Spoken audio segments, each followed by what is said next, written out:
Hello again. Hello. I'm sorry for these technical issues. It always happens. But now everything is fine, and we can start our workshop on prevention of gender-based violence. Well, we have my colleague now admit all the participants. It will take a little bit time.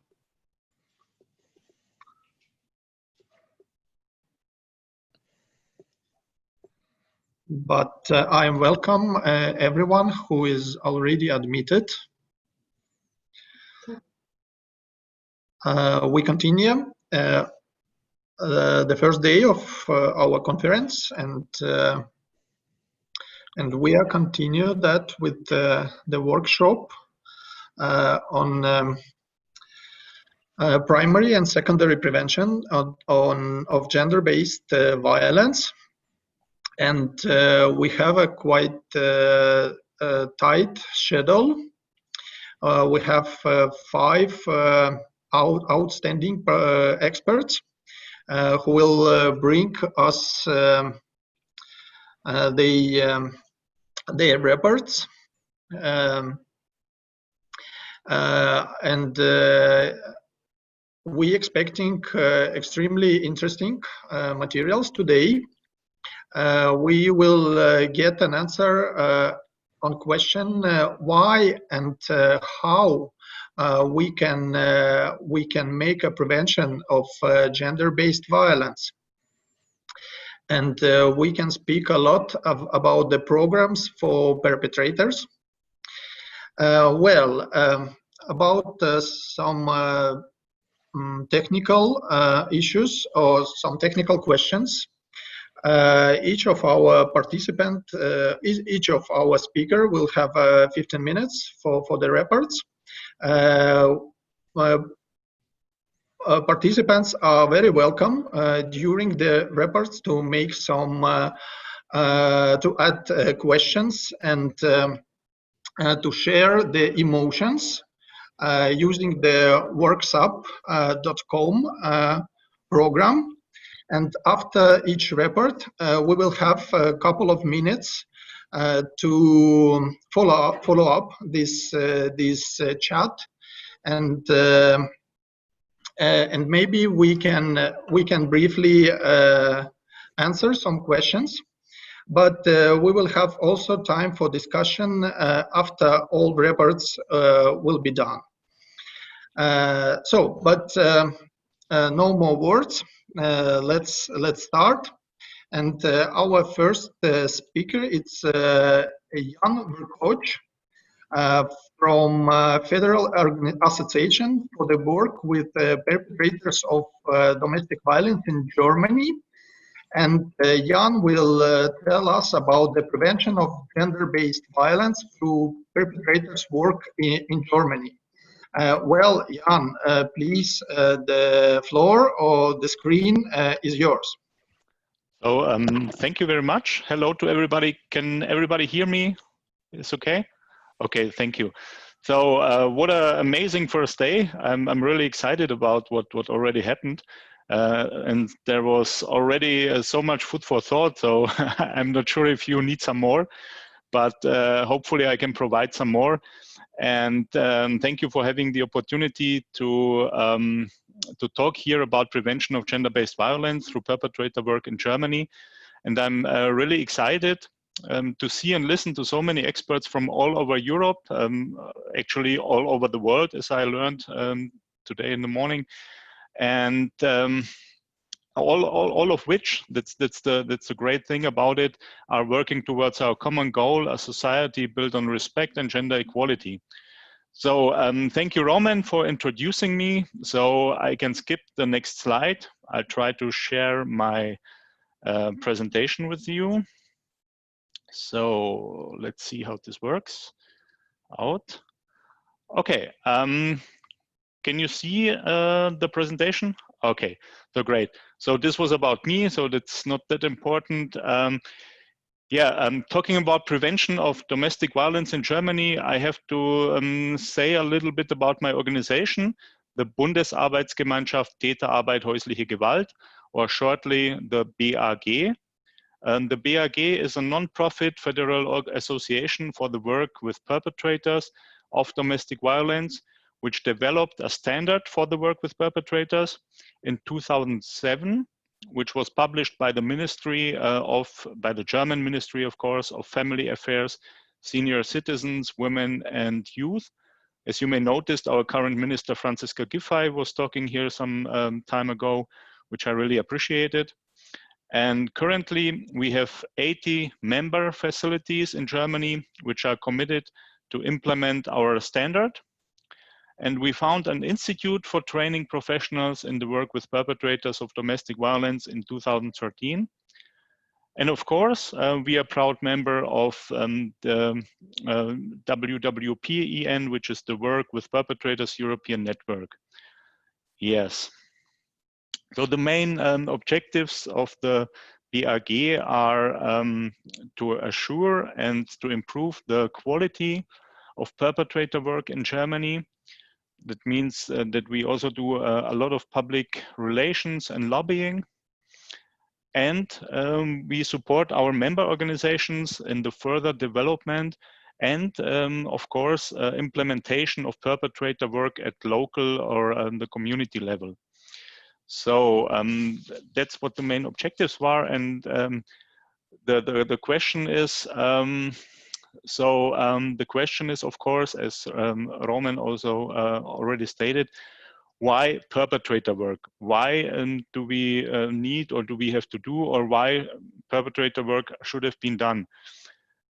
So, of course, there is one little more complex answer to this, but thanks to the Istanbul Convention, there is a very simple answer as well. The simple answer is because we are legally obliged or obligated to do perpetrator work by the Istanbul Convention, Article 16. And as many of you know, the Istanbul Convention is a legally binding human rights treaty by the Council of Europe on preventing and combating violence against women and domestic violence, of course. So if a country has ratified the convention, which Estonia and Germany did in 2017, it is obligated to take certain measures to prevent violence against women and domestic violence. And these measures are, for example, programs for perpetrators, which we are going to talk about a little bit, and the training of professionals and challenging gender stereotypes, for example.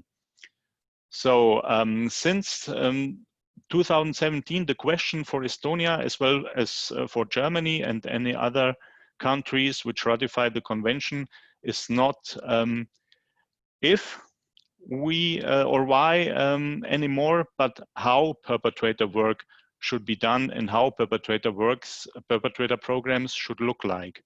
So this is a kind of change, kind of basic change. But before I come to answer this question, I would like to give you two additional answers to the question why perpetrator work should be done, if you still should need some. Well, the first is gender-based violence won't stop unless men stop using violence. So gender-based violence is a topic of men. It's not a topic of women or the victims. It's a topic of men. So men have to stop, and until they stop it, the gender-based violence won't stop. So the second answer I would like to give you now is if we only concentrate on the victim support, perpetrators won't be held accountable, and the next partner will be the next victim, of course. So for me, the Istanbul Convention recognizes the fact that if we help men who use violence to stop using it, we prevent violence against women at both the primary and the secondary level already. So now I would like to talk about the perpetrator work according to our standard that we developed in Germany. Actually, we have 3 basic principles according to which we work. And these are the perpetrator work is embedded in a system of cooperation and networking with institutions that deal with domestic violence in their professional activities. That could be the justice system, the police, social and health centers, and very important, women support organizations. Then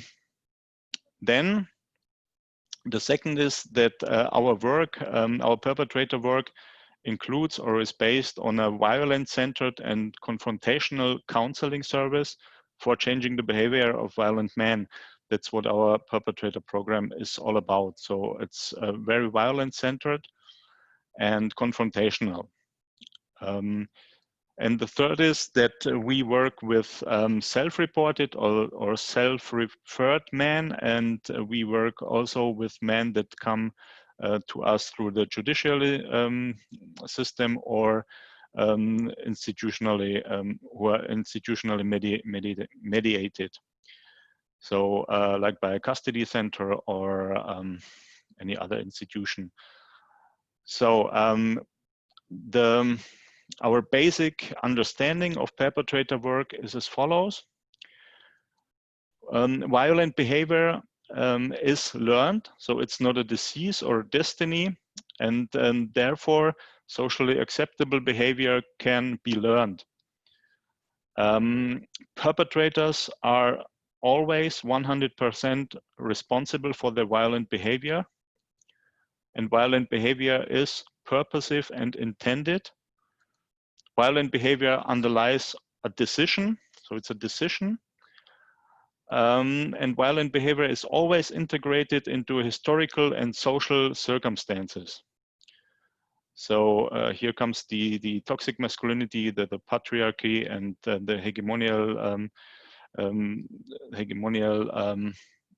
masculinity as well. And here as well, violent behavior aims to ensure control and to re-establish power. So I guess all of you know the wheel of power and control, which is also a big topic in our programs. And domestic violence is not restricted to any particular class in society. We have lawyers, we have policemen, we have social workers even, we have construction workers, of course. And what is really important to understand is that children are always affected by domestic violence. That's what some men don't understand, and they tell us, yeah, but when I hit her, the children were not at home, so it's they have nothing to do with it. But that's obviously not right. So what is the main goal of the perpetrator work? The main goal, of course, is no new violence. This is our main goal. And how do we achieve this? We achieve this by supporting the perpetrators in working on following issues. They have to accept the responsibility for their behavior and violence, of course. We work on their self-perception and self-control.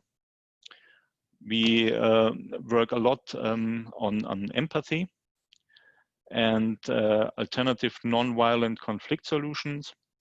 And we support them in healthy relationships which are based on equality and respect. So because of this, the core contents of the perpetrator program in Germany are the examination of the perception of violence and the violent actions. Many men even don't know that they are violent. So we are looking at their behavior, and we can exactly tell them where they cross a border to violence. They have to reconstruct the violent act. We go there point for point, stage for stage, and we show them at which stage they could have made another decision which wouldn't lead to violence. Then we talk about the effects of violence, the balance sheet of violence, what are the advantages for them, what are the disadvantages, non-violent strategies, emergency plan, communication patterns, male and female images and gender stereotypes, the role and the responsibility as a father, and their own experience as a victim. Because many, I guess it's like 90% or so of the men in our programs have been victims to domestic violence as well, which is quite interesting. Yeah, and how do we do this? In which structure do we address all these issues? The structure is we do it in a group setting. We have 5 to 10 participants in a group. We have 2 certified facilitators. It takes at least 25 weekly sessions, 1 session 2 hours. And we have at least 3 individual clearing sessions with the perpetrator before the group sessions. That's because we want to check the motivation. We want to know a little bit about the man that would like to attend our group sessions. And that's very important because we don't want to have men in the group who still are not ready to take responsibility.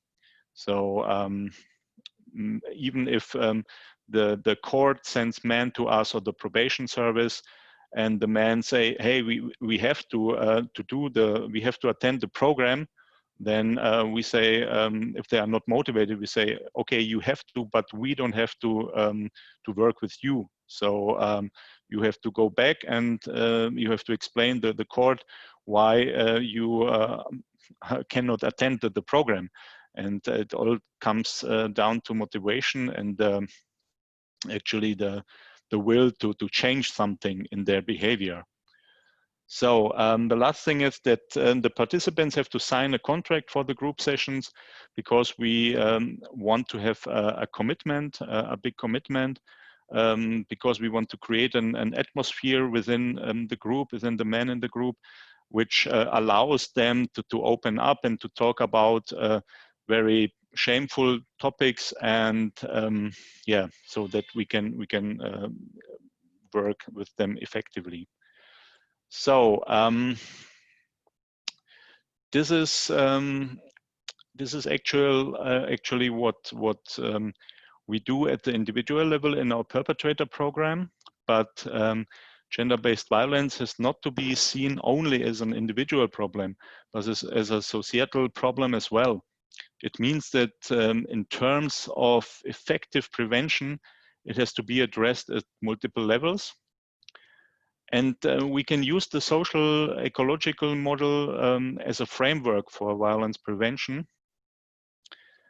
And because it is based on the understanding that factors at each level act in a mutually reinforcing way. Our perpetrator program obviously starts at the individual level, working with men on their destructive and toxic beliefs, stereotypes, knowledge, attitudes, and skills in order to change their minds and their behaviors. So by working with them and training them, providing them with proper skills and knowledge on how to live a life based on equality and respect, we have the chance to create a multiplier of attitudes and beliefs that are built on exactly these values. So if the man successfully completes the program, his new behavior and image as a man will influence his family and his friends on the relational level. And because his family and friends are a part of a neighborhood with workplace, schools, social clubs, sports clubs, theaters, which he or his family or friends attend, this of course will have an effect at the community level as well. On the societal level, it is important that there is an agreement in what kind of society we want to live in, and it has to be promoted by campaigns, for example, and most important, backed up with laws which have to ensure funding of the perpetrator work at the community level.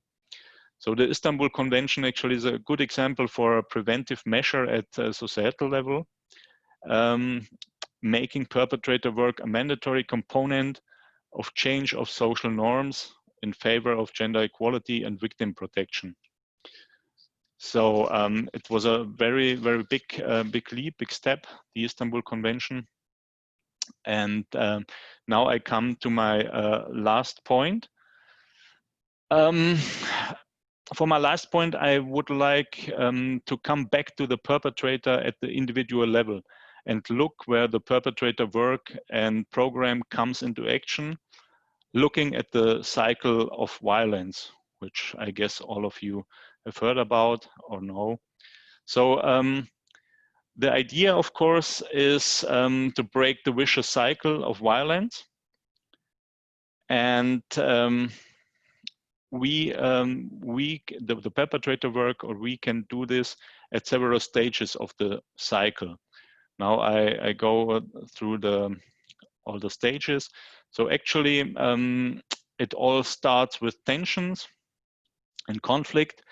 Then the men use violence, and immediately after that, they feel a short relief, which pretty soon turns into a shock, and they start to feel guilt and remorse.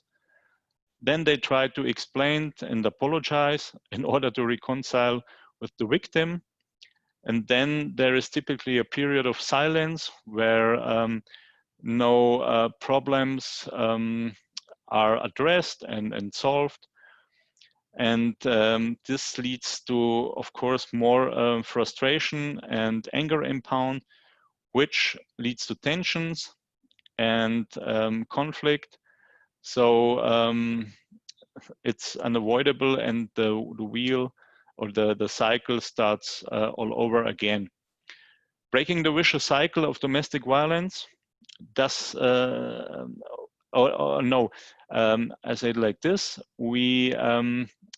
these are the stages of the vicious cycle of violence, and now I would like to show you where the perpetrator program comes in. We typically come in at these stages, and if the man may become in the shock or feeling or feeling of guilt or remorse stage, they are highly motivated to change things, but of course they can come later as well. And the men that come when they feel tensions and conflicts, when there was no violence yet, then we are actually in the primary or secondary level of prevention, because maybe there was no violence yet, and they come because they fear that they could use violence. So by breaking this vicious cycle, it does not only mean that we can stop the actual violence, that the actual violence is stopped, but it also means that it will stop future violence, and it can also stop the transgenerational transmission of violence as well. And now I would like to close my presentation with a small mental exercise, which I would like you all to invite to. So I hope you will participate. Maybe I can have a sign, kind of sign. Okay, yes, I have a sign by Katja. Yeah, okay. So please now look at the picture and go through the cycle once again, stage by stage, and let me know when you are ready, when you are done. Okay, so this maybe takes 1 minute or so.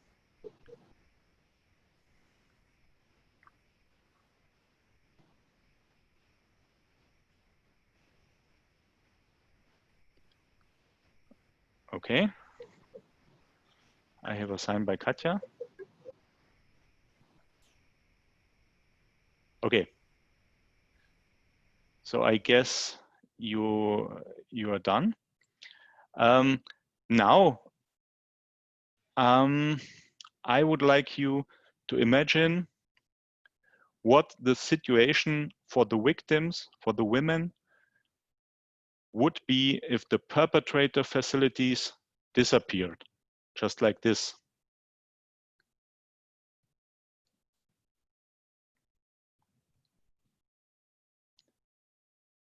So thank you very much, and I'm looking forward to answer your questions.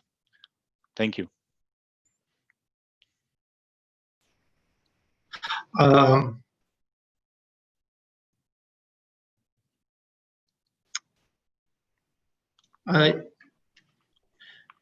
Jan, thank you for very informative report, very informative presentation, and thanks for such a practical experience and such a basic knowledge of principle of working with the perpetrators. It was very interesting and useful, I think, for everyone here.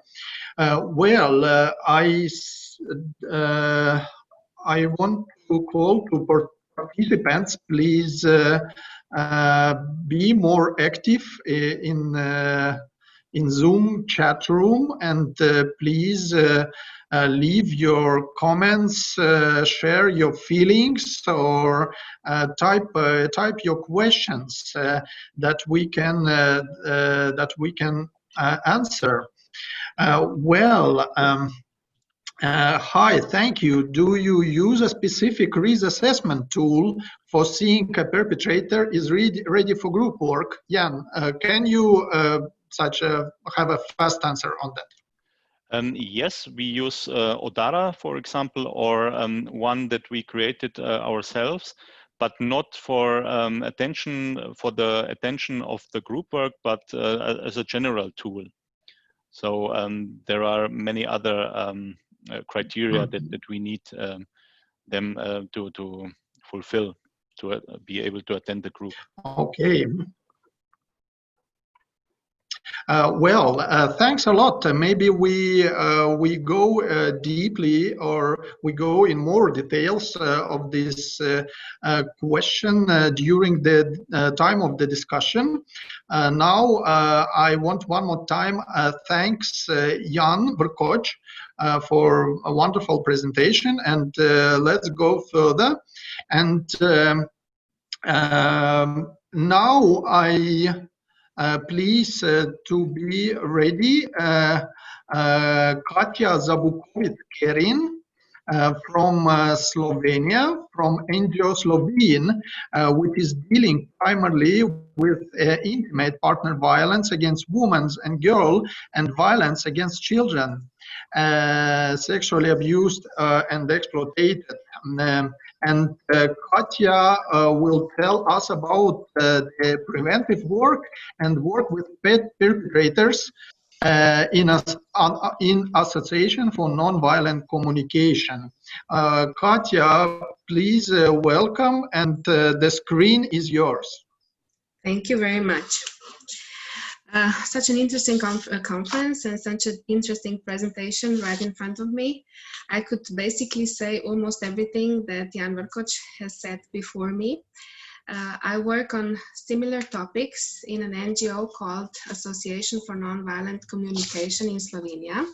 And together with my colleague, Usha Ruzman, who's here with us, we have prepared today's presentation. So first, let me begin to share basic information about the NGO I work for and I have actually helped establish. So it's an NGO working in the field of violence prevention, especially violence against women and girls, bullying and discrimination of all sorts in Slovenia. We provide services for victims, among those counseling, advocacy, legal aid, safe houses, different groups, and also work with perpetrators. Our association was established in 1996. We have 36 employees and around 60 volunteers. And we work with about 700 perpetrators per year. Most of them are referred and most of them are not very motivated to start working on a change of their beliefs and behavior. We also work with a lot more victims, almost 900 per year. And those are mainly victims of physical, sexual, psychological, and economic violence. We also are proud members of Work with Perpetrators European Network and also WAVE and European Women's Lobby. So these are the networking groups that we cherish because they teach us a lot.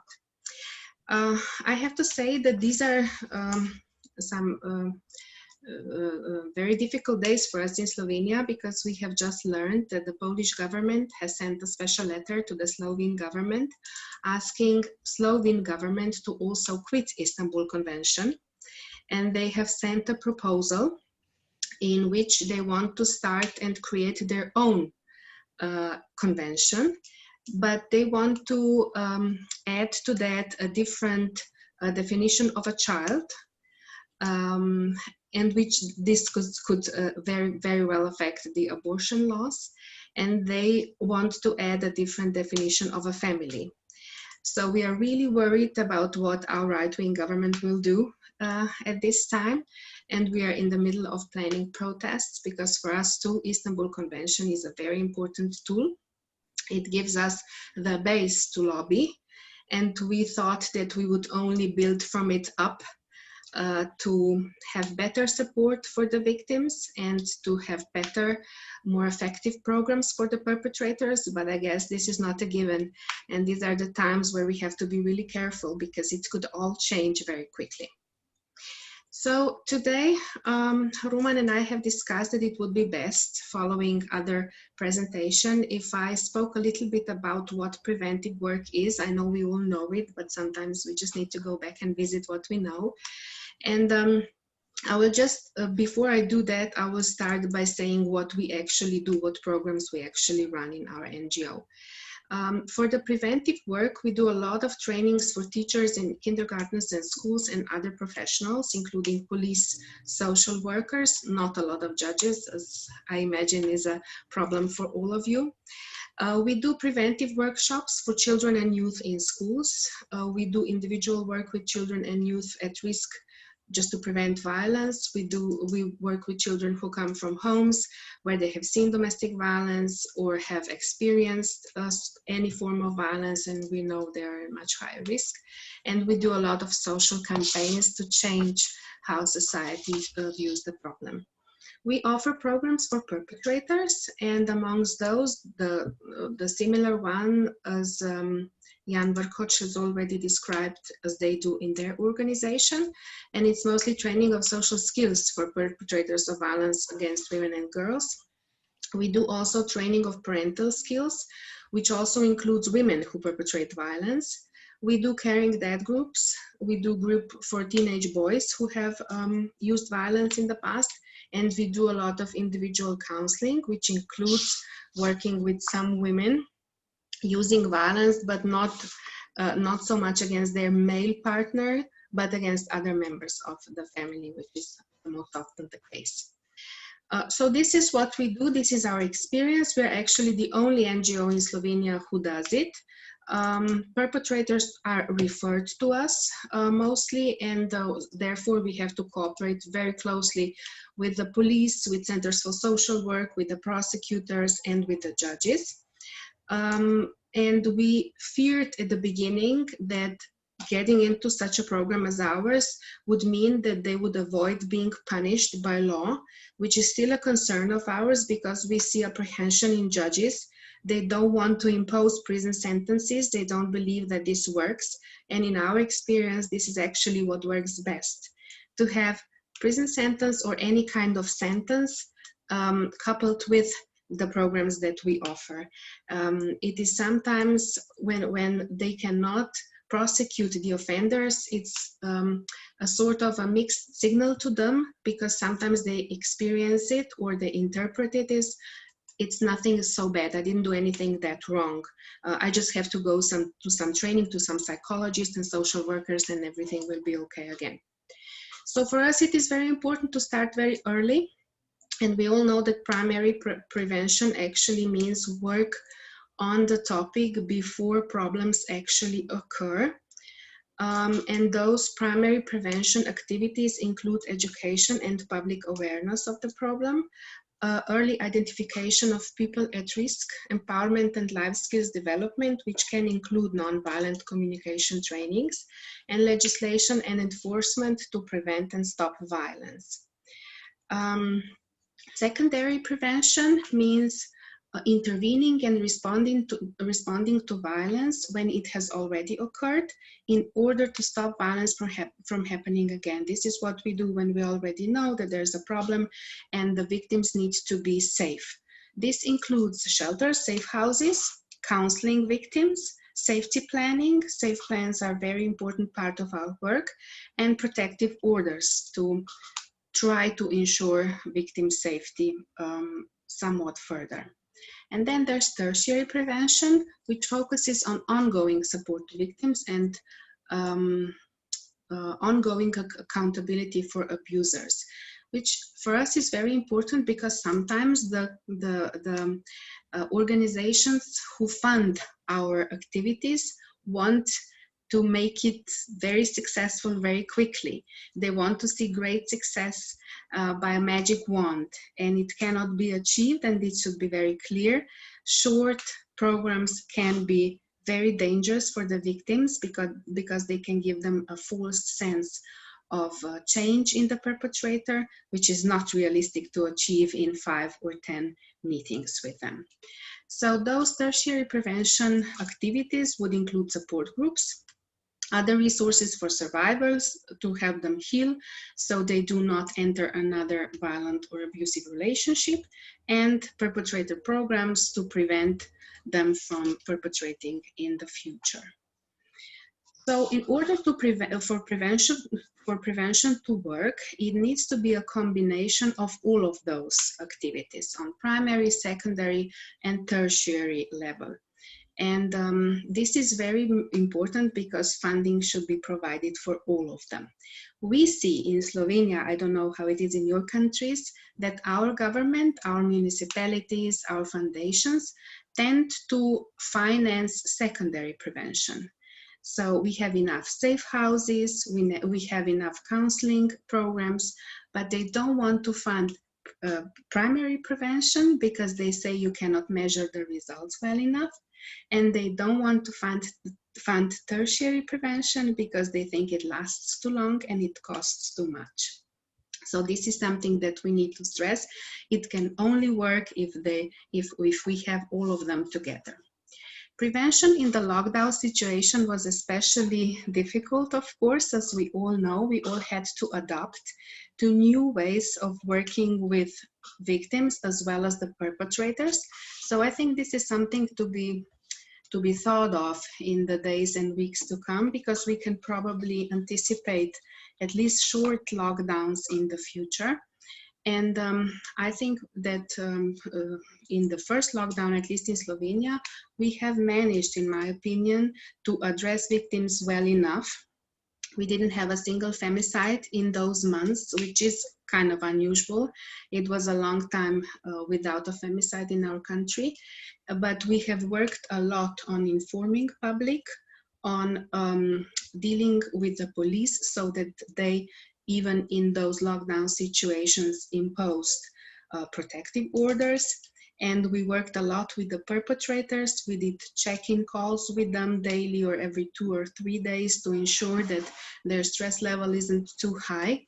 And we stopped doing what we usually do with the perpetrators, which is try to change their belief system, how they view women, men, relationships. We just wanted to keep their stress level down so that we could this way affect safety of their victims. Roman and I have also discussed that perhaps I should explain our name. The name of our organization is Association for Nonviolent Communication. We have started it when we were really young, and that's when we thought that nonviolent communication would be the key. Now we are a little bit older and more experienced, and in my experience, nonviolent communication is simply not enough. It is just a communication tool that people use very differently. But if the perpetrators, if they don't change their belief system, if they don't change how they perceive themselves and women in their life, nothing will change, and they will just be nicer while beating and raping. So this is why I think that we should shy away from using nonviolent communication tools with the perpetrators. We can only use them at the end of the very long process when they are successful at completing other goals that Jan Verkoč has already spoken about. So we see that with practicing nonviolent communication, there is an emphasis on sharing power in some way, and for them it means caring equally for everyone's needs and using force minimally, and to protect rather to educate, punish, or get what we want, which is simply not something that we should do with the perpetrators. With perpetrators, we teach them how to share power in a relationship, how to see other people's needs, how to accept no, how to accept boundaries, and not, use minimal force and stuff like that just doesn't work with them. And with the perpetrators, if you say that they should be caring equally for everyone's needs, the most common answer would be, I never care about my own needs. I always suppress them. I only care about my family. I only do what's best for them. I never think of myself. This is why the problems arise. So this is why I'm very critical, even about our name, but it is now a little bit changed, a little bit late to change it. I will just go the objectives in perpetrator work and stress again, although it has already been said, that the objective of work with perpetrator is actually increased safety for women. Not only increased safety, but also increased quality of life, because we see that victims, even years after they're out of the abusive relationship, they cannot live fully. They keep looking behind their backs if they're safe, if perpetrators are stalking them. If they have common children, then there's real issues with child contact usually. Child contact is a great way to continue with violence against women. Perpetrators use it a lot as their right, but they press children and they do everything to make life of their victims difficult when the contacts stop. So we should be very careful about that, and also very careful about fathers more and more speaking about the alienation syndrome, parental alienation syndrome, as probably all of you have heard. It's a huge problem, but they have managed, at least in Slovenia, to have centers for social work and courts listen to them. And this has made it very difficult for women to report violence, because men perpetrators often claim that this is just a way for them to get revenge. And courts are reluctant to believe victims, since there's so much talk about parental alienation syndrome. We want to encourage perpetrators to face consequences, to accept consequences, to change their traditional beliefs about men, women, sexuality, division of power. We want to change the roots in the patriarchal cultures, and we want to challenge those. We want perpetrators to have better knowledge and understanding of violence. And this is for them very important, because they have to know that in that they're not alone. Men as a group have learned that psychiatry gets them results. So I think this sometimes makes it easier for the perpetrators to learn. And they of course have to learn about communication skills and constructive conflict resolution and other social skills, but not only learn, also practice them. So this is why they should be in the program for a long period of time so that we see how they practice using those skills. They should also take responsibility for their thoughts, feelings, and behavior. The lessons that we have learned in almost 25 years of our work is that while working with perpetrators, we can never forget about safety of the victims. There should be serious protocols in place, how to inform victims when the danger is higher, when perpetrators finish the program pre-hand before they actually meant to finish. Victims should be informed so that they have a feeling of more control over their lives. Perpetrator and victim programs should always cooperate to exchange information about victim safety. This is very important. We had a case in Slovenia, a fatal case where information was not exchanged properly, and the femicide could probably be prevented if the information had been exchanged properly. So we have very strict protocols that we follow working with perpetrators. Programs for perpetrators should never include couples or family therapy, mediation, or replace addiction treatment, which is something that health institutions in Slovenia mostly try to do. They try to refer perpetrators to alcohol addiction treatment and just ignore that these are two separate issues. Perpetrators can have addiction problems and they're of course encouraged to seek treatment, but that will not change their aggressive, violent behavior. One professional should never work with victim and the perpetrator at the same time. There's a huge danger of slipping information that could endanger victims when perpetrator tells us something or the victim tells us something.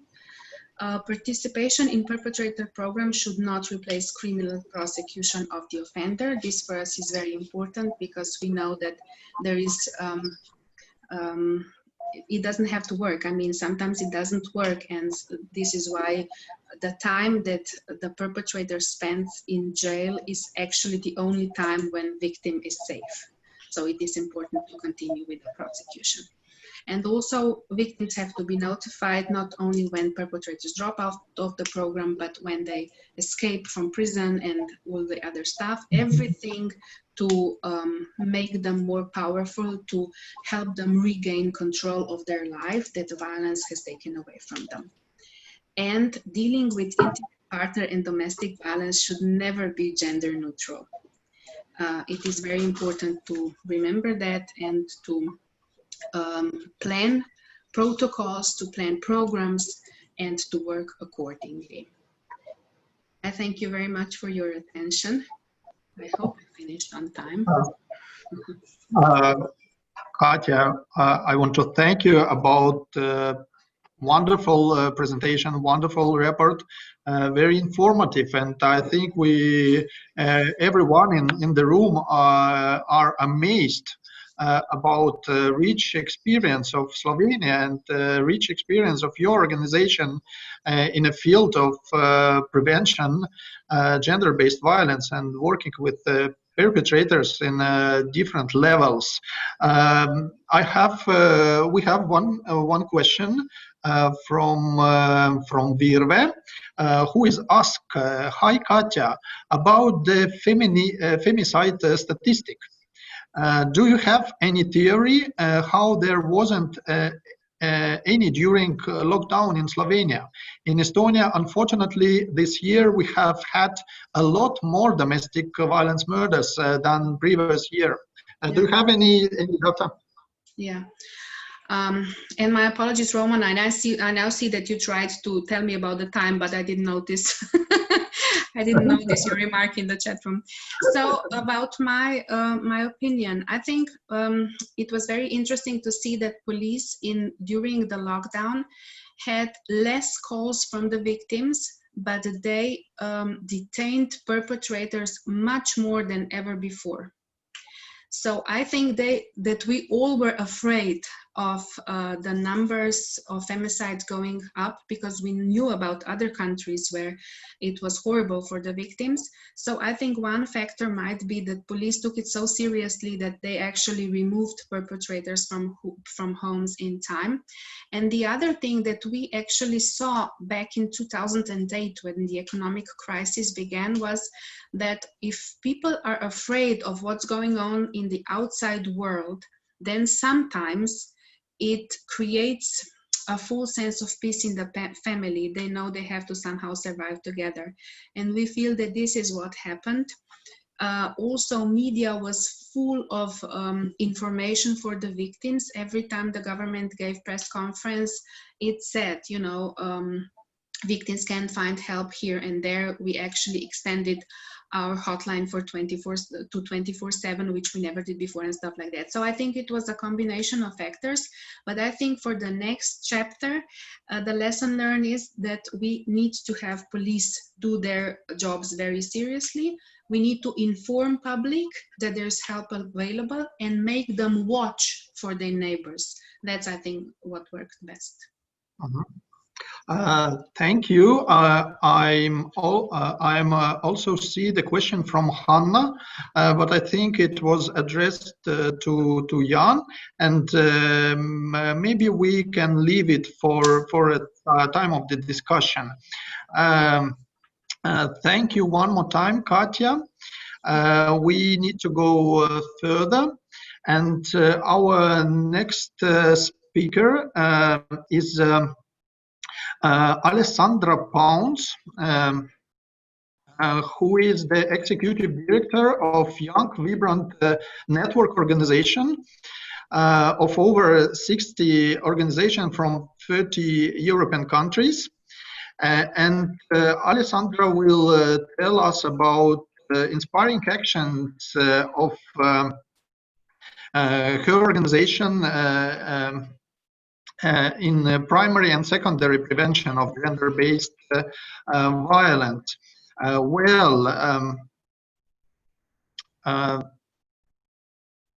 Alessandra, please welcome. The screen is yours. Thank you. Thank you for the invitation, and we're very happy to be here today. I'm also very happy that Ian and Katya's presentation came before mine, so we have a very clear idea of what we're talking about when we talk about perpetrator programs. I represent the European Network for the work with perpetrators of domestic violence. There are over 62 organizations from 32 different European countries that are part of this network. They represent both organizations that work with perpetrators, but also organizations that work with victims and researchers. And we also have some individual affiliations. So it's a very large network and with extremely qualified different kinds of experiences throughout Europe. The history of the organization was formalized in 2014, and our primary resources are from the European Commission, the Oak Foundation, and a series of other grants and projects. And today specifically, I will also be talking about some of the new projects that we are developing. The mission of WWP is that of addressing violence in close relationship, focusing on the gendered aspect of domestic violence. We want to foster gender equality, and that's one of the reasons for which we're particularly happy to be included in the ICMEO platform and conference, and improve safety of women and children that are at risk of violence through promoting effective work with perpetrators. So our focus is on how do we provide guidelines for organizations to promote effective work. Effective work means that victims are safe, that we provide a forum in which voices of women and children are heard, in which we provide a forum for perpetrators to change their behavior, either through perpetrator programs or through the criminal justice system, or in a combination of both. We have just finished a couple of hours ago our annual conference. The theme of the annual conference was perpetrator programs working with prison and probation. So the combination of working through support on the one hand and disruption on the other of violence. And we heard about specific programs of high-risk offenders that go in that direction. And we have to sort of find always more complex ways of making our work effective. So how do we do that? We have obviously some very ambitious plans. We have developed the European standards, guidelines for standards to work with perpetrators. We have updated them a couple of years ago. We try and develop continuously expert papers on complicated issues in our fields. We know that we deal with the complexity. We try to make our network a safe space where we can also discuss difficult issues within the field. We provide training through webinars. We have created a roster of trainers because we also support organizations throughout Europe that are trying to set up, develop, and fund training for programs, and they might look at us requesting highly qualified trainers. So we have a roster of trainers, both members and non-members are part of this roster, so we can provide also support in helping find the right service provider for the training. We have started this year working on specific online trainings that our organization is going to directly be providing. So if you're interested, there's going to be a training on working on sexualized violence with perpetrators. There's going to be a training on collaboration between women's support services and perpetrator programs. There's going to be programs on setting up a perpetrator program. So if you're interested in these, make sure and subscribe to our newsletter and to check out our website. Our website is very rich. There are many of these, both the projects that I will be talking about, but also all these activities are, you can find them on our website, and I will give you the references to the website at the end of my slides. Developing child protection policies, helping perpetrator programs set up child protection policies, but also campaigning, and I will tell you a little bit more about our exciting 2020 campaign. This is done through annual conferences that yearly bring together with all members in networking experience, but also providing workshops, practice exchange, capacity building, and training. Smaller groups meet for a study visit every year. This year also the study visit is going to be online, so that might be a possibility for more people to participate in our study visit. And different kind of thematic meetings depending on the theme that we have each year. So as I said, members are both organizations working with perpetrators or working with victims, and there are different kinds of memberships. Again, when we talk about evaluation of perpetrator programs, the first program I want to mention has to do with evaluating the outcome of perpetrator programs. So one of the most frequent questions that we are asked when we discuss perpetrator works is, do these perpetrator programs work? And the data, some of the data has been controversial. I mean, if we had more time, we could really discuss some of the different measurements and how they've been taken and why some of these things are really, really really difficult to evaluate. But we have been making progress in this field. The Mirabel project in the UK defined sort of a new standard in terms of measuring not only the physical violence, but also the impact of safety that, the change of the perpetrator needs to have for a program to be called effective.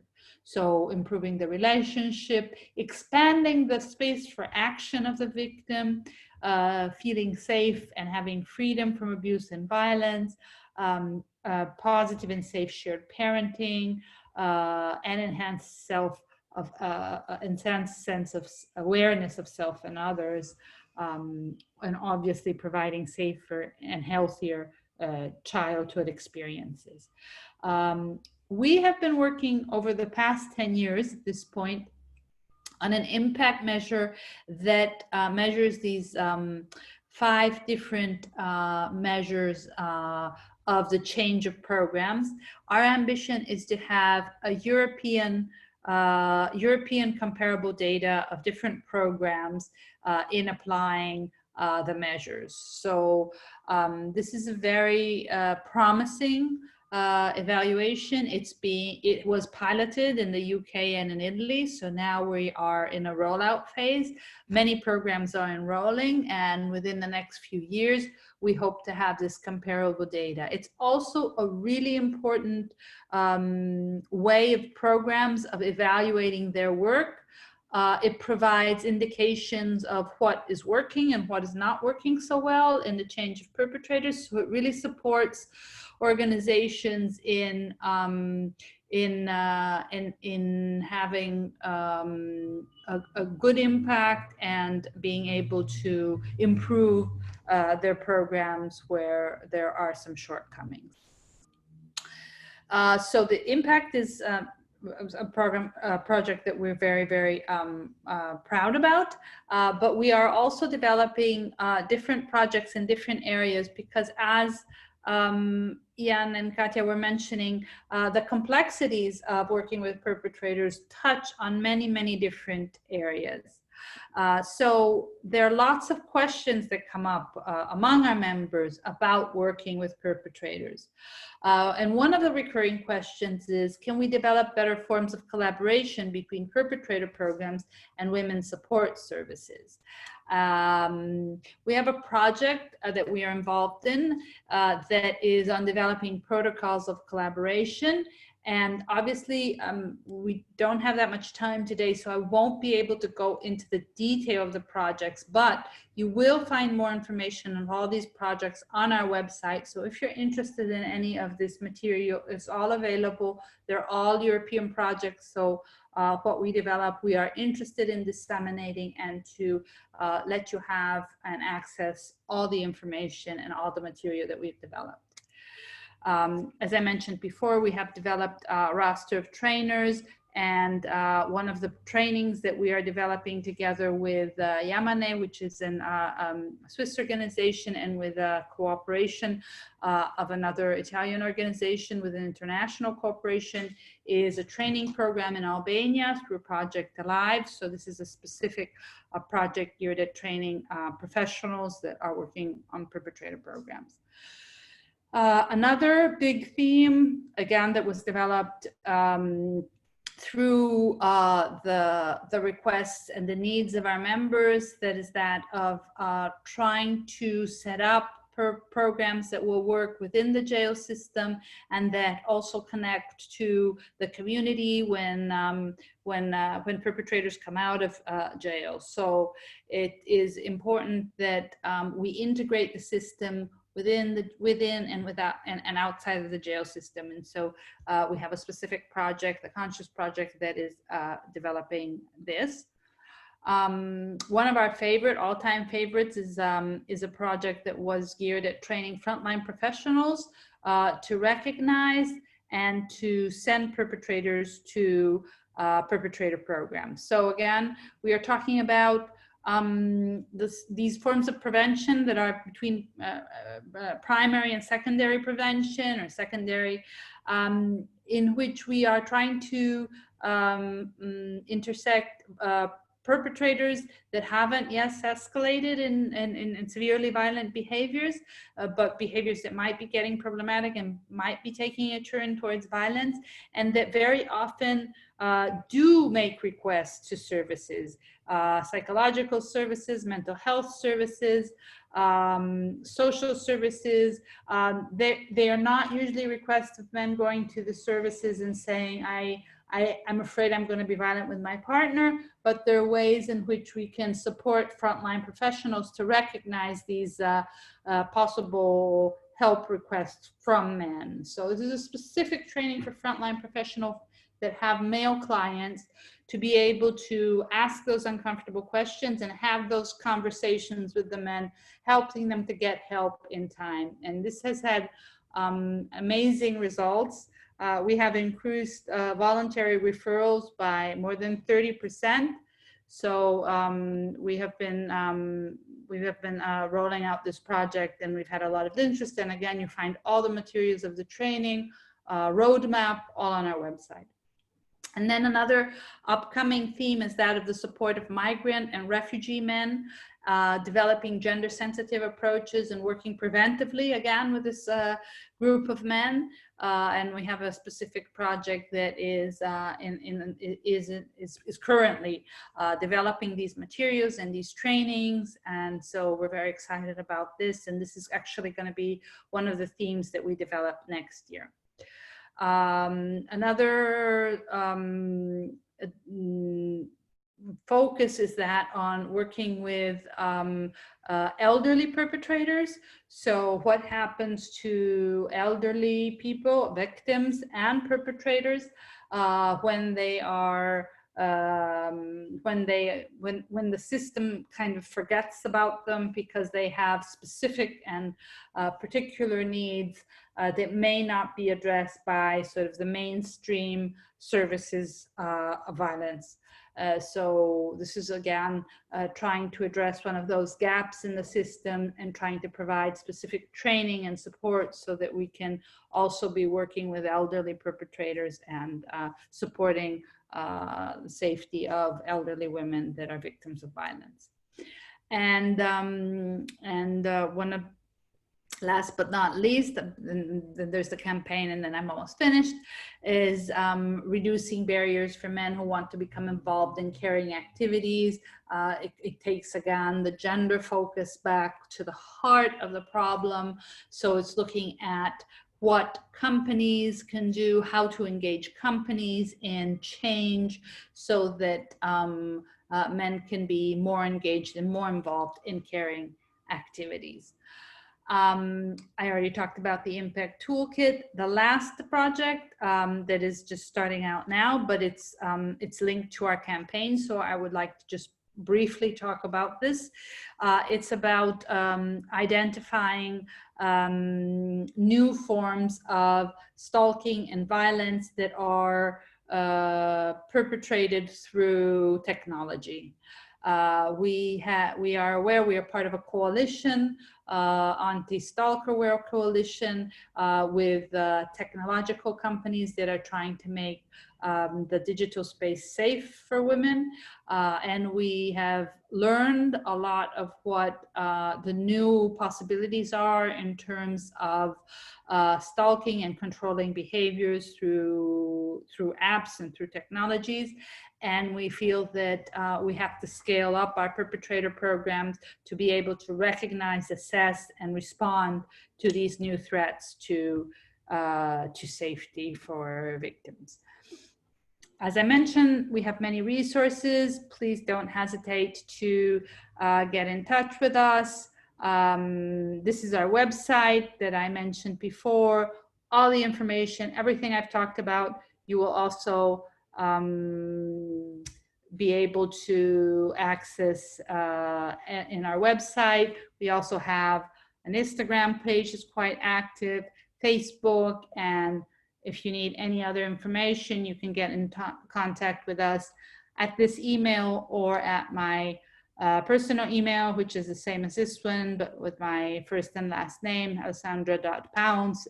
You had it on the first slide, and I think you will be able to access these slides. So I hope I stayed within my time frame. Thank you for your patience. I know it's a lot of screen time for all of us, but it has been really great being here with you. Thank you. Thank you, Alessandra, for presenting the impressive achievements of your organization. I'm really sure that VVPEN will be a source of expertise and a source of knowledge for many practitioners in the field of prevention of violence and working with perpetrators. Please check the website and other sources which Alessandra named above. I don't see now the questions from the chat. Yes, this is an email of Alessandra. Maybe some questions will be during the discussion time.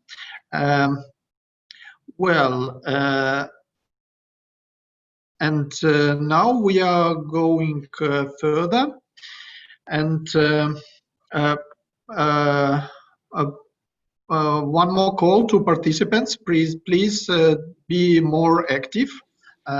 Share your impressions and ideas in the chat, your questions as well. Also, don't forget about the question Katya's question, who asked how in your country, on which level of prevention more focused your country, on the primary, secondary, or tertiary. Please share your experience in the chat room. But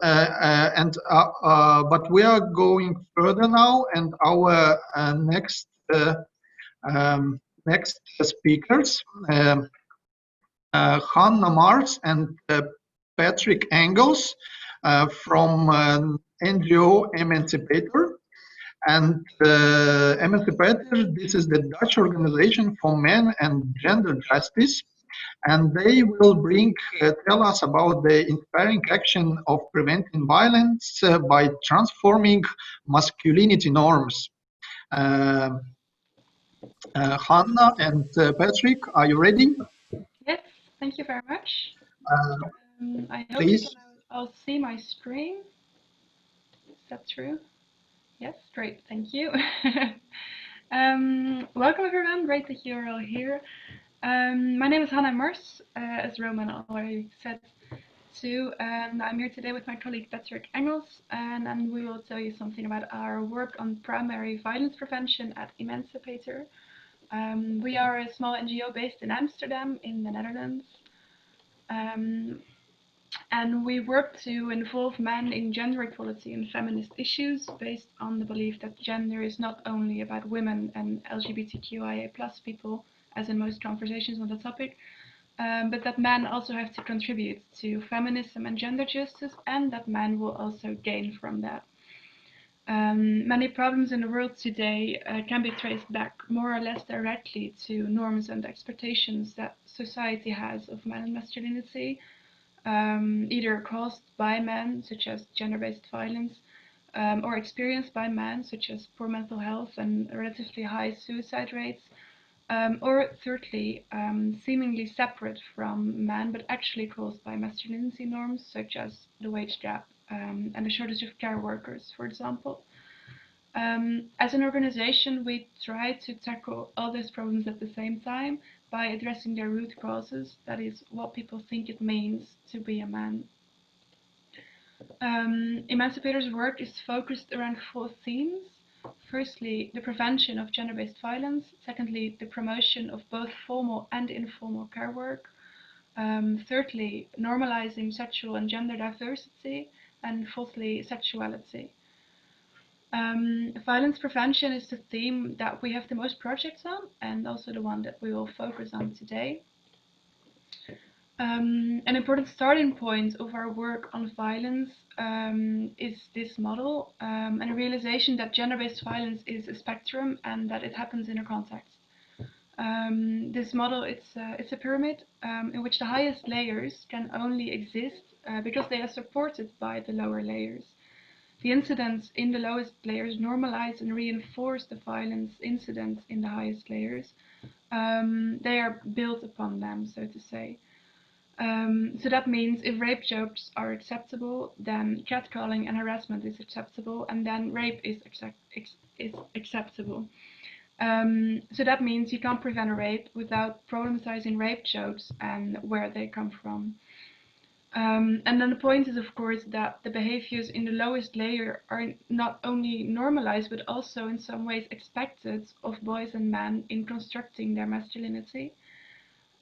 This is what boys are taught they need to do to be a man. It's valuable to also approach this model in another way, as an iceberg. The blue line here is the water line, hence the fish, and everything beneath it is invisible. But without it, the top wouldn't exist. The top layers are recognized as a problem, and the lowest layers are normalized behavior. Of course, where that line is exactly is up for discussion, but the point is murder and rape are unacceptable, but locker room talk and homophobia are normal in most contexts, but they are part of the same problem. And also, it is quite difficult to actually prevent murder, but it is relatively easy to stop rape jokes. So this is a starting point for all our projects on violence prevention. We have to start at the bottom, transform masculinities, change what boys think it means to be a man, and make sure that men will speak up and stop their peers when they make a sexist joke, for instance. So Petra and I, we will discuss a few of our projects on violence prevention and talk a bit about what we do, how we do it and why, and also somewhat about their impact. Although, as Katja already pointed out, it is relatively difficult to really show the impact of primary prevention work. So one of our oldest and largest projects is the White Women Campaign, an international campaign which we have been organizing in the Netherlands since 2016. And with this campaign, every year we draw attention to the huge problem of violence against women, and we ask men to stand up against it. And since 2018, an important part of this campaign is a weekend where around 20 men come together to learn about gender, masculinity norms, and violence prevention. And afterwards, they all organize their own activity as part of the campaign. And those weekends are really very special because for most of those men, it is the first time that they even think about how gender and masculinity norms have shaped them personally. And to be with other men for who they don't have to play the tough guy and that they can actually be in a group of men and feel safe there. And participants often tell us that this makes those weekends really life-changing and a starting point for a change in their own lives. Here's a picture of last year's participants. And since we started this project, this campaign in the Netherlands, we see that more and more men are speaking up about these issues, especially, of course, also after Me Too. And more men are contacting us about it because they want to do something. Since 2018, we are also working to further develop this project, the White Women Campaign, to have a bigger impact. We are working on what we now call the Delta Plan to involve men and boys in the prevention of gender-based violence, which is a network of organizations in the Netherlands who are all working in different fields around violence or violence prevention. So their work may be focused on victim support or women's shelters or selling defense items even, or sexual education or women's empowerment and so forth. And so with this network, we want them to be conscious of the ways in which gender is a part of the problem that they are trying to address, and so also has to be part of the solution. Because far too often we see that organizations working with victims of partner violence, for instance, they don't even consider where the violence comes from. It just seems to appear out of thin air. And they only focus on how to get victims out of that situation. And of course, that's very important work, obviously. But still, for the violence to stop, we have to realize that it is gendered. And from that perspective, we can prevent it. So in the past 2 years, more than 30 organizations have joined and are now in different ways working to include this masculinity perspective in the work that they are already doing. And we consider this a huge success that there are so many organizations who consider this important. And yeah, we are still working to broaden this network and include more organizations in it. Patrick. Yes. Thank you, Hannah. I will now tell you something about the Imagine project. As you can see, Imagine stands for Inspiring Male Action on Gender Equality in Europe. And we aim to work towards a world without gender stereotypes and inequality, and a world in which everyone can develop themselves as a person and is safe to be themselves. And this project was started in 2016 until 2018 as an international collaboration between men from Sweden and Good Lad Initiative from the United Kingdom, and of course Emancipator from the Netherlands, to involve boys and young men in the prevention of sexual violence against girls and women. The project resulted in a toolkit and a group of young men who work with young people as peer educators. And after 2018, Emancipator continued the project in the Netherlands. We can go to the next slide. As Hannah showed with the model, and as we all maybe know in our working field, gender-based violence has many forms, and you can see it in the media, on the street, sport clubs, at nightlife, and in schools. And the degree to which sexual violence and intimidation occurs among young people is alarmingly high. And young people are also a risk group for experiencing sexual violence and sexual intimidation and harassment. So Imagine focuses on involving these teenage boys and young men and make them part of the solution in preventing violence. And during the Imagine workshop, different topics are treated, like gender and stereotypes, relationships and sexuality, boundaries, and consent, and the prevention of violence. We can go to the next. Yes. We do, and the workshop are given by peer educators. And you may ask why peer educators, because all peer educators, we train them so they are able to speak and act in a way that enables them to enter the world of the target group and reshape that world. Someone that boys can identify with and from whom they can learn.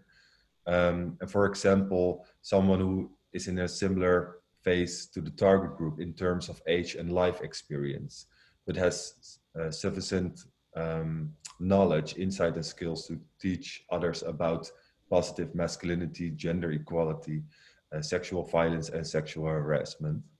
And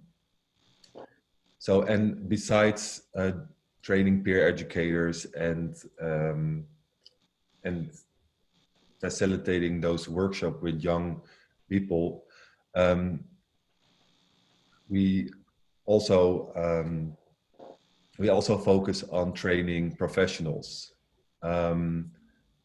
And that's very important because they often have a relationship of trust with young people, and they can continue our work after we're done with the project at that specific place. For example, we go to schools, youth centers, sport clubs, and other places where young people are to work with them among these different topics. And our workshops are not about transferring information top down. It's more about creating a dialogue with the target group. So it's important to be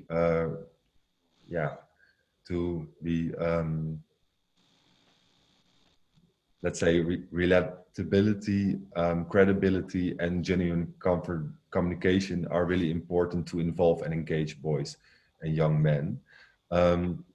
We can go on to the next and the one after. Sorry, I put a lot of pictures in it to show you something. And this is actual short movie I wanted to share with you to get an impression of how interactive and yeah, also our workshops and exercises are.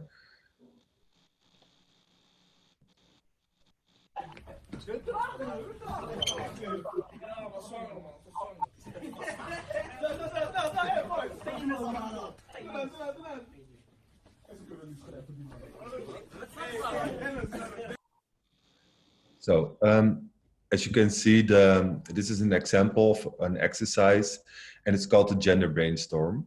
And in two teams, they write down as many words as possible in a few minutes they have. They associate with masculinity and femininity. And this forms a collective starting point for the discussion about gender identity, gender norms, gender expression, gender roles, and in short, what it means to be a man, woman, and therefore human. So this is always, yeah, a really nice, one of the nice exercises that's really, yeah, is valuable. We can go to the next slide. Because during the facilitating the Imagine workshop, the conversation we have among peers are really important and valuable. Here are some quotes from the workshop. Yeah, let's do one. After discussing gender and masculinity norms and what it means to be a man or a woman, we get reaction from the youth, but men and women are different from each other, aren't they? And don't we all contain masculine and feminine traits and qualities? So I think that says something about the impact of the Imagine workshop and the awareness it creates. And to go on the next slide, I've put the pyramid again because I wanted to show that the Imagine workshop focuses on questioning these harmful gender norms and masculinity itself, and raising awareness about gender-based violence, how to prevent it, and also what their role and responsibility is. And that's all in the bottom layer of this pyramid. So that was the Imagine project for now. I have to watch the time. And another project I want to share with you, it's quite new. And it's called Mannenberaad. And in addition to the projects that focus directly on involving boys and men in the preventing of violence against girls and women, we are also working on the prevention of violence through a different route, the vulnerability and request for help from men. And we offer them help without calling it help, namely by asking them for help to help other men. Because men helping each other is also helping themselves. Yeah, as you may know, traditional masculinity codes prescribe that they should not be victims, they don't need help, they need to solve their own problems, and that makes men care avoiders most of the time. And often men do not come into view or for assistance until it's too late. If they have used violence, if they are fired, when they're in debt, if there's an addiction or depression, or for example, when there has been attempted suicide. And figures also show that the majority of perpetrators of domestic violence are men, and the reason of this can again be found in masculinity codes, like Hannah and some others already told. So to stop violent masculinity, we must make boys and men part of the solution. And with Mannenberaad, we do that by listening, offering a listening ear to be a place for information and advice, contact men with each other and give them advice, but also referral to social services organization and men's circles. So that's Mannenberaad. All right. Thank you. I'm not sure how much time we have. Roman, could you? Exactly. We need to come up the discussion already, but please take 1 more minute to show this visualization. All right, thank you. I'm not sure if I will be able to do that in 1 minute because there's a lot going on here. Yeah, maybe I'll just leave it because I need a few minutes to really explain this. So I'll leave it here. Thank you. Feel free to contact us as well if you have any questions, and thank you for listening. Well, thank you, Patrick and Hannah, for this triangle visualization. I think it's quite clear. Show us where we have the problem and which what we need to deal with. Now we have a little bit time for the discussion. All our speakers now unmuted, so you're free to answer the questions. And for our participants, please let us know if you would like to. If you would like to ask a question using your voice, well, Alessandra, everyone want to see the last slide. Well, please, Hannah, explain what it was. Right, thank you. I just closed my presentation, so I just have to look it up again. Sorry. Maybe we can answer another question. I can share it maybe? Yeah, if you have it there. Thank you. Yeah. I have, and how do I make it full screen? How to do that? Je moet even de bovenbalk uitklappen. Uitklappen. Ja, bij dat pijltje. Rechts? Ja. Helemaal rechts zit een pijltje? Ja. I think you shared your screen, not the presentation. So if you stop it again and share the presentation only, then you can. But also, I mean, we could see it. Yeah, it's okay. Okay, let's do that. I just share it like this. Okay. Yes. Yeah. All right. It's nice that I still get the chance to explain this. Let's see. Yeah, because I think this is a model that we made that helps us to visualize the work that we are doing. And it's actually a combination of 3 ideas. I will start at the top. Horizontally at the top, you see a curve developing from the center to the edge of the circle. This is the adoption curve from Rogers' innovation theory. You might know it. So this describes a social change as it develops through society and how it is adopted by different groups.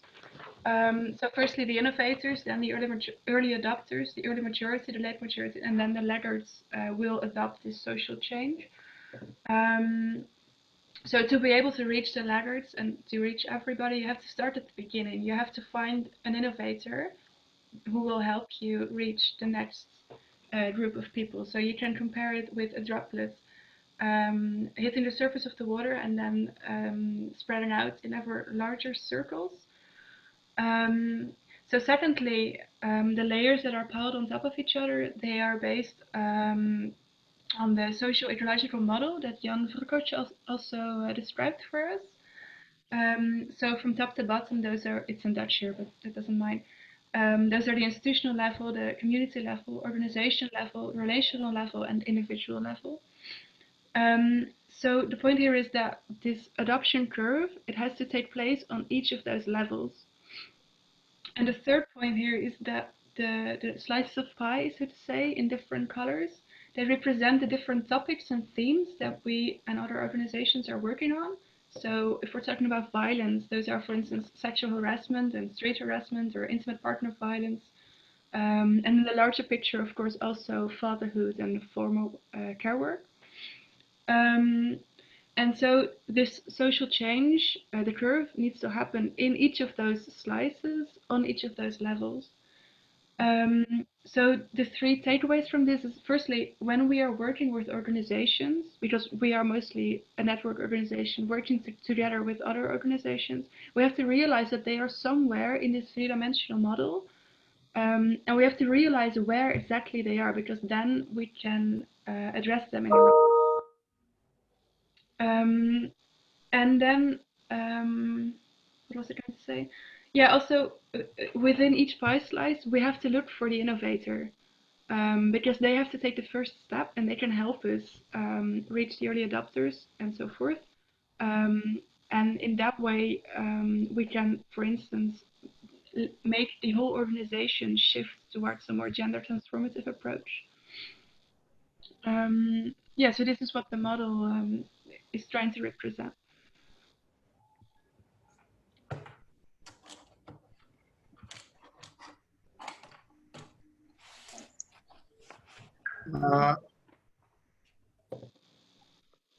Did you finish, Hannah? Well, thank you. I think each our action, like water drop, the good action make expand the good things in this world. Well, now we have a little bit time for short discussion. I see that from our participants comes two questions regarding the prostitution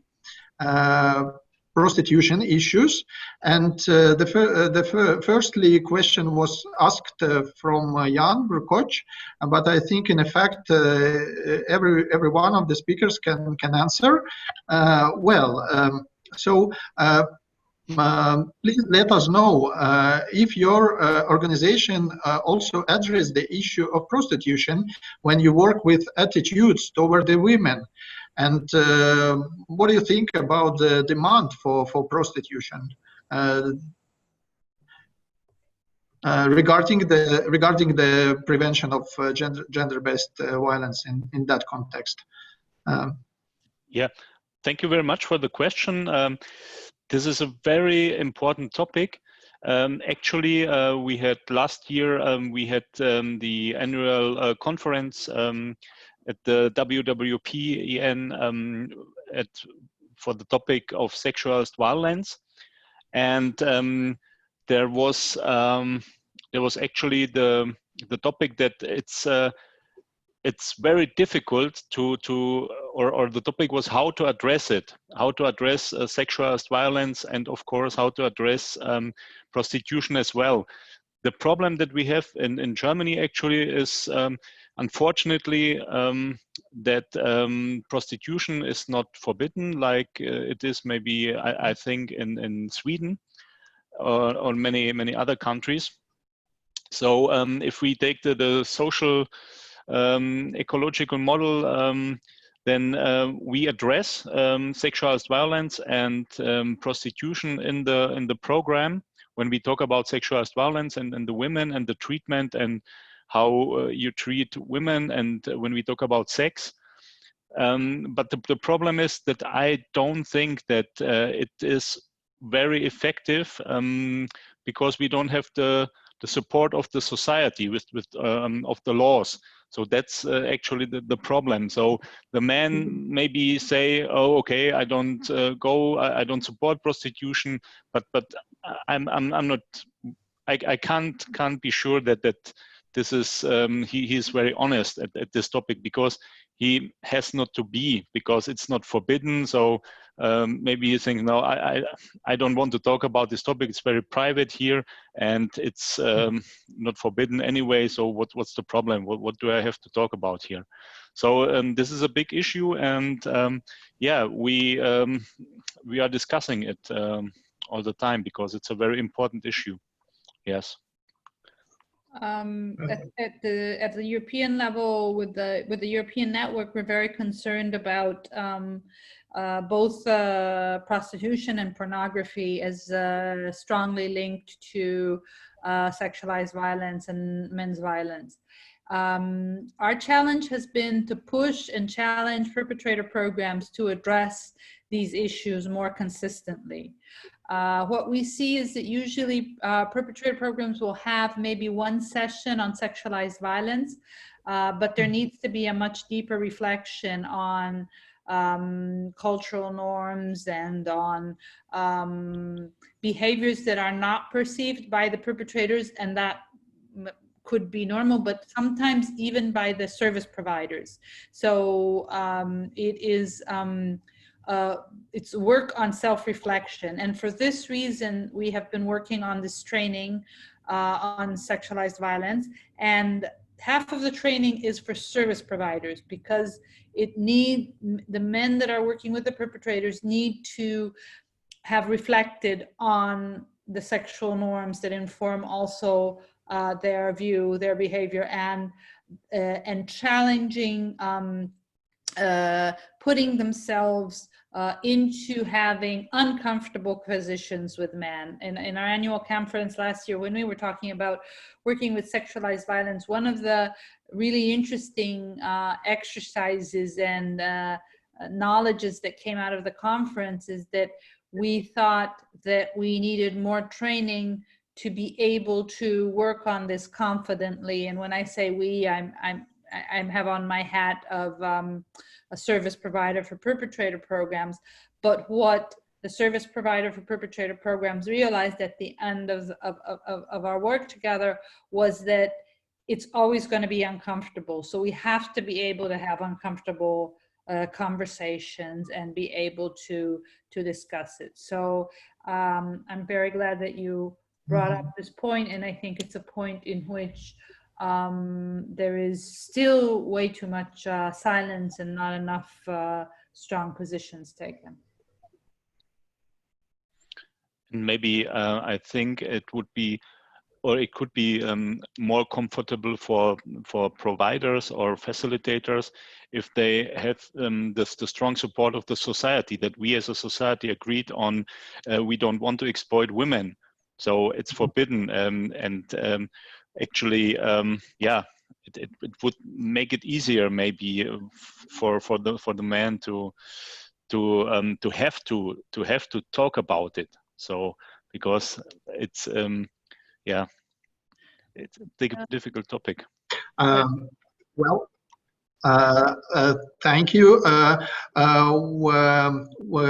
Katja or Hannah, Patrick, do you want to add something? To the question of Christina, right? Yes. Yeah. Well, I think it's good to mention that the women's movement in the Netherlands has quite a different attitude to the topic than, for example, Sweden or Norway. And moreover, it is less in line with our method of telling boys and men what they can or cannot do. But we ask them to identify forms of violence themselves during the workshop. And in a brainstorm, in the form of a pyramid, it often comes, it often comes up. And it's an interesting and challenging enough and it's a quest for how we can show solidarity with sex workers while we are critical about the way in which the demand for sexuality takes shape. So it's challenging. Thank you. We have another question from our participants. We have already the time limits, but maybe some brief answer. Tell please more about cooperation between perpetrator programs and survivor support organizations. What are the good practices and lessons learned Maybe it's firstly for Alessandra, the question for Alessandra. Does the WWPEN have a tool on that? So yeah, as I was mentioning, we're developing a training on this. There is an expert paper on collaboration between perpetrator programs and women's support services. There was also a mapping to look at good practices. So there are some resources on the website. However, this is a very critical, important point. There are good practices. There have been throughout Europe also women's support services that have set up perpetrator programs. So we have a huge variety of ways in which perpetrator programs and women's support services collaborate. We know that it's in many places a very complicated issue, an issue around developing trust and around finding ways that makes this efficient. There definitely are throughout Europe some very good examples, and the very positive aspect of when this cooperation works well is that of increasing the safety of women and children and being able, for example, one of the systems of a very good cooperation between perpetrator programs and women's support systems is the Caledonian system in Scotland. They have a very integrated way of working with perpetrators, women and children support, but also all the other services, and also special attention with risk generated from the services themselves. So that's another really, really important part to it. So yeah, there definitely are some very good practices and models on this. If I may? Yeah, Katja? Katja? In our NGO, it's not a big issue because we do also victim support. And what I think is good practice is that the establisher of our NGO came from a feminist background, and we worked with victims at first. So there was instant trust, I think, into our work. And also I think what works for us is we provide training. We do different conferences, like when we publish a book or something, and we invite everybody that works with victims or perpetrators to introduce ourselves. We often do introductory lessons for centers for social work, for whoever would listen, so that we build trust, and I think trust is the issue. So I think this, for us, we became sort of a trustworthy organization, therefore so many referrals happen.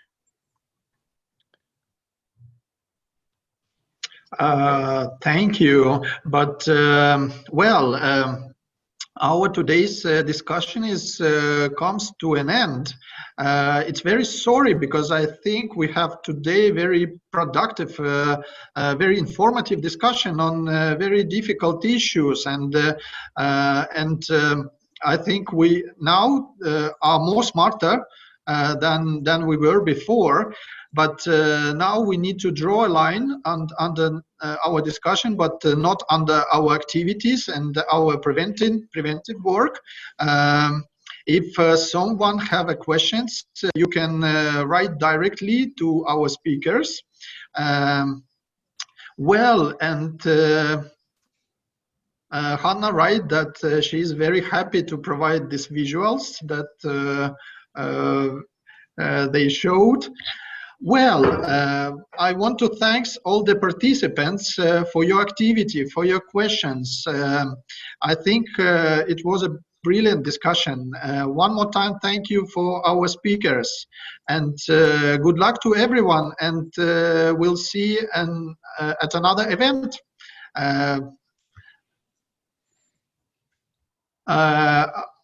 Now that's all. I think, yes, you will have the recordings. Please take a contact with the organizers to ask the recordings of this session. I think the address you can find on the conference website. Well, one more time, thank you, and goodbye, and have a nice evening. See you later. Thank you. Bye-bye. Bye.